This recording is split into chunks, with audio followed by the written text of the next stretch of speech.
Mais là, c'est quand même quelque chose de très surprenant, parce que on est dans une forme de radicalisation, si j'ose dire, du Front républicain. Le Front républicain, autrefois, c'était de dire, bon, ben, face au Front national, si on est de gauche et que c'est un candidat de droite eh bien, on va pas barguiner, on va bien se reporter sur lui. Oui. Ce qui est quand même... Alors maintenant, on est habitué à ce genre de choses, mais il y a quelques années, ça faisait tout chose. C'était douloureux. Et inversement, quand c'est quelqu'un des gens à droite, donc Nini, etc., mais c'était ça le Front républicain. Quoi qu'il arrive, l'ennemi principal, au second tour, c'est le Front national. Après, on a eu un autre épisode en PACA et dans les Hauts-de-France. Ça, c'était aux dernières élections régionales. C'est en 2015.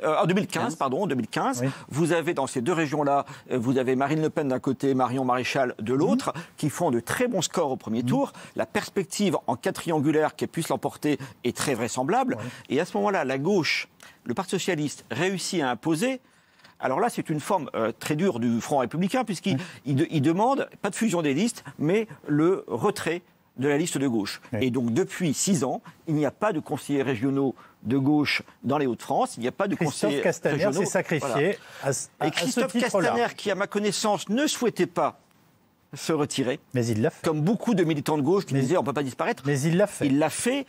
En plus, après, il a considéré qu'on lui a demandé quand même un énorme effort, un énorme sacrifice, et que Jean-Christophe Cambadélis, à l'époque, à la tête du PS, n'avait pas, accompagné son geste de quelque manière que ce soit, et ce qui a poussé Castaner dans les bras d'Emmanuel Macron, si j'ose dire. Donc, vous voyez, ça, c'est un beau laboratoire. C'est un beau laboratoire, effectivement.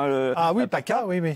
Et là, maintenant, on a un Front républicain, mais non pas entre les deux tours, non pas le retrait d'une liste, mais un Front républicain avant le premier tour. Oui. Mais ça change tout pour les électeurs. Parce qu'on peut comprendre, vous savez, on dit toujours, au premier tour on choisit, au second tour on élimine. Une alliance ou une fusion de listes, parce que ça va ressembler à ça, semble-t-il. Oui. Il y aura des ministres ou pas, mais enfin ça serait une fusion de listes en fait. Eh bien, ça signifie quand même, au premier tour, qu'on se met d'accord sur un programme. C'est pas uniquement un choix. Ah bah oui. Et donc, ça met les électeurs de droite et les élus de droite au pied du mur. Est-ce qu'on a vraiment les mêmes valeurs et le même programme que La République En Marche? C'est un énorme pas. Or, et je finirai par là, la région PACA, c'est aussi une région qui est extraordinairement à droite et où il y a eu sans cesse des va-et-vient, on l'a dit pour le personnel politique, mais c'est vrai aussi pour les électeurs, entre l'extrême droite et la droite. À une époque, Jean-Marie Le Pen faisait dans les années 80 d'excellents scores dans les Alpes-Maritimes. Après, je crois que c'est le département qui a donné le meilleur score en 2007 à Nicolas Sarkozy. Et il y a eu également à Nice un maire, Jacques Perrat, qui était Front National, qui a renoncé à l'étiquette Front National, tout en disant à ses électeurs publiquement qu'il conservait 99% de ses idées du Front National. Absolument. Il a été élu. Et après, il est retourné au Front National. Donc, vous voyez, ces va-et-vient étaient élus sur une liste, ça devait être UMP à l'époque, ou RPR, je ne sais plus. Et ensuite. Donc, c'est vraiment très, très à droite. Vous avez une gauche qui a pratiquement disparu, alors qu'elle a été puissante à une époque, mais elle existe quasiment plus dans les Alpes-Maritimes, dans le Var, à peine désormais dans les Bouches-du-Rhône. Et donc, vous avez effectivement un espèce de laboratoire et une droite qui est sur le plan des valeurs, qui est très dure.